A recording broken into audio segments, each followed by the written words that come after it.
Once again, good morning class. Thank you for attending. The topic for today's virtual discussion is about admission versus confession. In this discussion, pag-aralan natin kung ano ba yung admission at saka confession at ano ang kaibahan niya. So, after the discussion, you will be able to differentiate what is admission and confession, and of course apply the concepts of the two terms in a real world scenario. So in case if you will become an investigator, so you can apply the concepts of admission versus confession,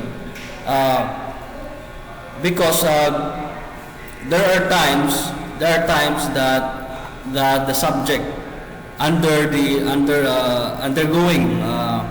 polygraph examination, after undergoing polygraph examination, may mga instances na yung subject ay umaamin sa kanilang krimen, di ba?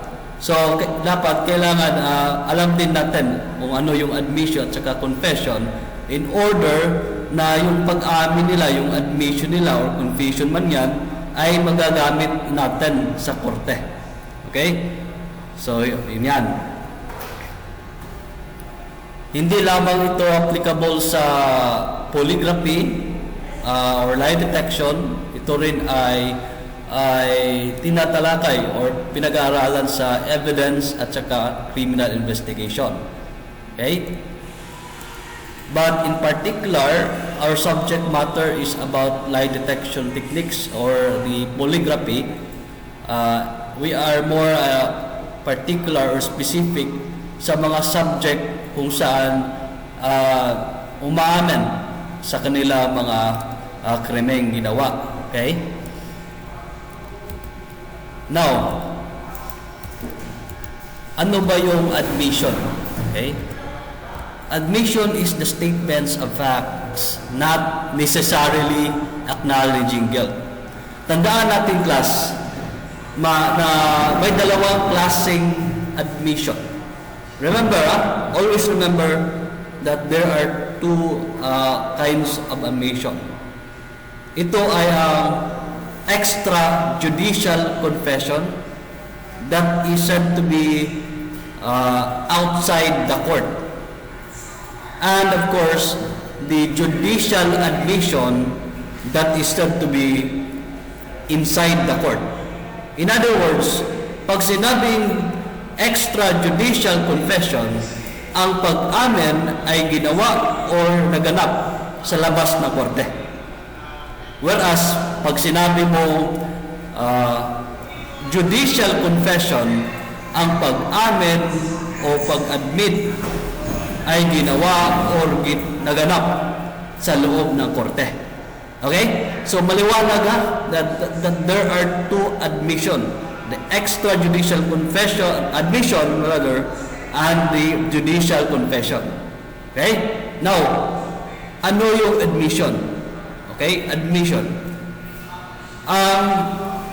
Unahin natin yung extrajudicial confession. Kasi sabi nga natin, may dalawang klaseng admission. So, unahin natin yung extrajudicial confession. Ang extrajudicial confession, ito ay ang pag-amin ng suspect or respondent na may kilalaman siya sa krimeng nangyari. Pero hindi niya inaamin na siya yung gumawa sa krimen. Okay? I repeat. Ang extrajudicial confession, ito ay ang pag-amin ng suspect or respondent na meron siyang kinalaman sa krimeng nangyari, pero hindi siya umamin na siya mismo ang gumawa. So, ang kanyang inamin lang na meron siyang kinalaman. Okay? Now, bakit ko ginamit yung terms na suspect at saka respondent? Kasi the admission is outside the court. Kasi pag sinabi mong suspect, nasa law enforcement stage pa lang yan. And of course, pag sinabi mong respondent, sa prosecution stage yan. Therefore, wala pa sa korte.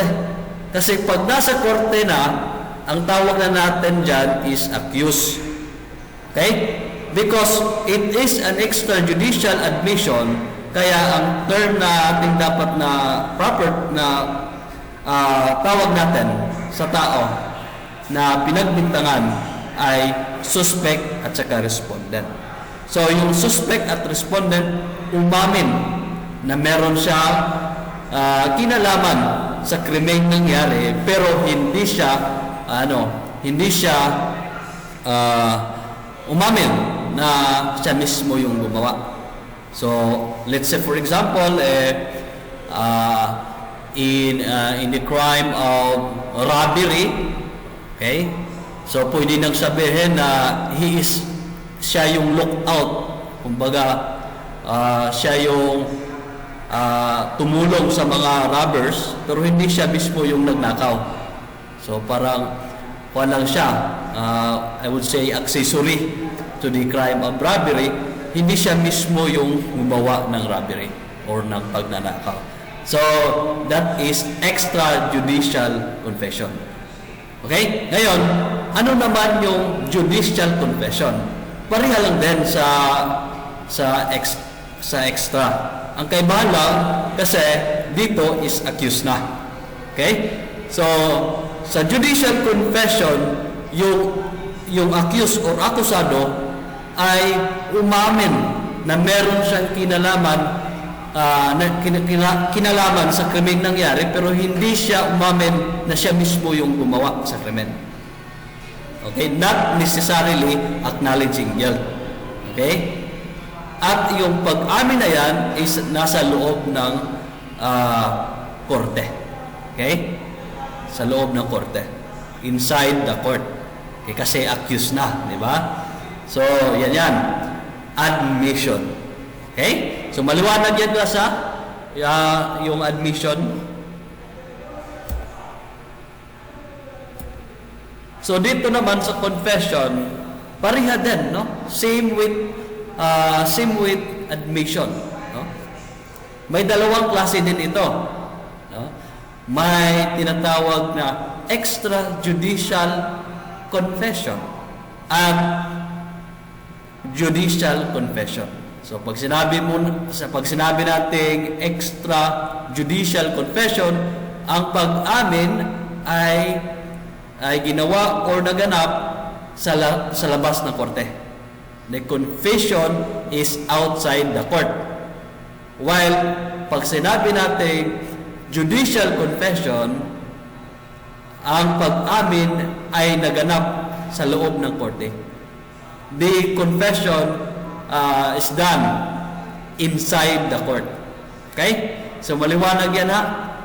So, pag sinabi natin extrajudicial confession, ito ay ang pag-amin ng suspect, suspect or respondent na siya mismo ang gumawa sa krimen. Okay? So, for example, ako yung nagpumatay kang Cardo. Diba? Ako yung pumatay sa Cardo. That is directly acknowledging his guilt, acknowledging of the guilt of the offense charge. Okay? So, inaako niya na siya mismo yung pumatay ng rape, etc. Confession. Okay? So, extrajudicial confession, ang tawag natin sa taong pinagbintangan natin or kinasuhan natin ay suspect or respondent. Bakit? Kasi nasa labas sa korte. Ang pag-amin ay nasa labas ng korte. Okay? Yung isa naman is the judicial confession. Okay? So, the confession is done inside the court. So, yung akusado yung tawag natin because nasa korte na. Yung akusado ay umamin na siya mismo ang gumawa sa krimen, no? Sa krimen nangyari. So, inako niya yung kasalanan na siya yung nag-rape. Pero, ang confession niya ay naganap sa loob ng korte. Inside the court. Okay? Okay, so sa confession walang problema. Pag nag-amin ka doon, mag-plea ka lang ng guilty plea. Okay? Guilty plea lang. Okay na yun. Pero sa extrajudicial confession, may requirements ang batas. Okay? So, under the Constitution, para ma-admit natin or ma-admissible yung extra confession, may requirement. Okay? At pinakauna dyan, dapat in writing. Okay? In writing, assisted with counsel, preferably of his or her own choice. Kung wala namang hindi kaya, hindi afford ng akusado na hindi afford ng suspect or respondent yung attorney, the government will provide one for him. Okay? Ganun yan. And of course, it must be voluntary. Okay? So, ilan yun? 4, no? So, it must be in writing, dapat sulat. Basta extrajudicial, in order that the extrajudicial confession to be admissible as evidence in the court of law, there are merong mga requirements. First is, it must be in writing. Okay? It must be in writing. And of course, assisted with counsel. Okay? If the suspect or respondent cannot afford the services of a counsel, then the government will provide one for him. Okay? So, ibig sabihin, yung gobyerno bibigyan ng attorney or lawyer yung respondent or suspect na yan. And of course, it must be voluntary. Okay? It must be voluntary. So, any violation of this rule, is inadmissible in court. For example, hindi naman voluntary, meron ng counsel, hindi naman voluntary yung pag-confess ng respondent, then hindi yan tatanggapin ng korte. Or hindi wala naman during the confession sinulat doon, pero walang abogado. Or may abogado naman, hindi naman niya preferred ng respondent yung abogado, then hindi yan tinatanggap sa korte. Okay? So, ganun yan, ha? Okay, so I hope you understand the concept and differentiate the confession at saka admission. Okay, so that's end my presentation. And if you have any question, you may ask later. Okay?